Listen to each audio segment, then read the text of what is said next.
Ano ang solusyon? Ito Utay-utay natin yan, boss. Anong solusyon ng gobyerno dito sa mga pressing issues na to? Magbigay ng kung ano-anong mga dole-out programs, ayuda. Hindi natin sinasabing mali yan, Tama may nag-comment, Puro na lang kasi ayuda. Boss, walang problema sa pamimigay ng ayuda. Walang problema dyan. Pero may problema kung puro yan na lang ang programa ng gobyerno. Tama? Do you agree with that, mga boss? Do you agree with that? Walang problema sa ayuda. Pero may problema tayo kung yan na lang ang programa, puro yan na lang ang programa ng gobyerno. Nothing meaningful to address our poverty. Nothing meaningful to address hunger.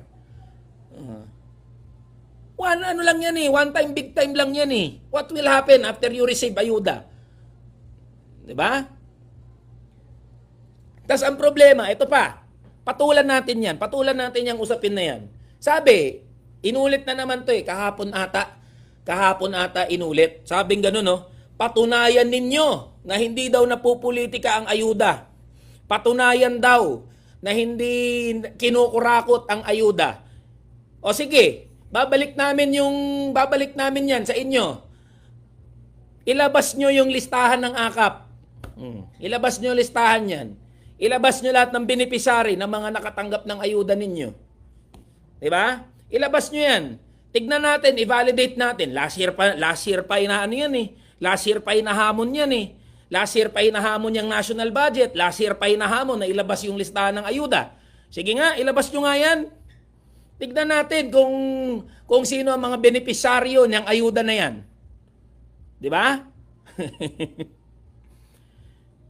Yan ang problema. Alam nyo mga boss, ang dapat na gawin, ang daming resources ng gobyerno ng national government. So dapat ang gawin ng gobyerno, tulungan yung mga maliit at maliitan na mga negosyo para umunlad, para maging competitive, makapag-hire ng mas maraming mga manggagawa, makapaglikha ng trabaho, oportunidad, yung mga maliit at maliitan na mga negosyo.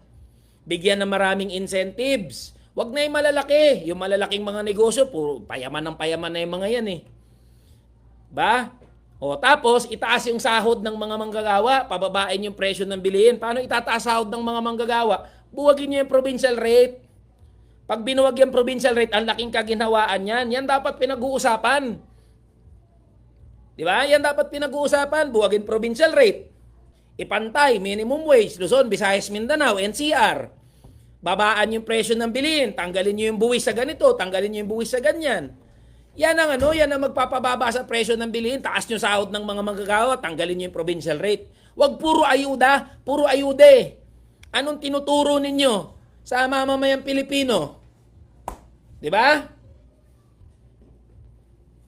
Tapos, pinalalala nyo pa yung sistema ng patronage. Siyempre, ibibigay nyo yung pondo doon sa politiko, ibibigay nyo yung pondo doon sa mga congressman, sa mga senador. Sus naman talaga itong mga to. Paki-comment nga mga boss kung ano.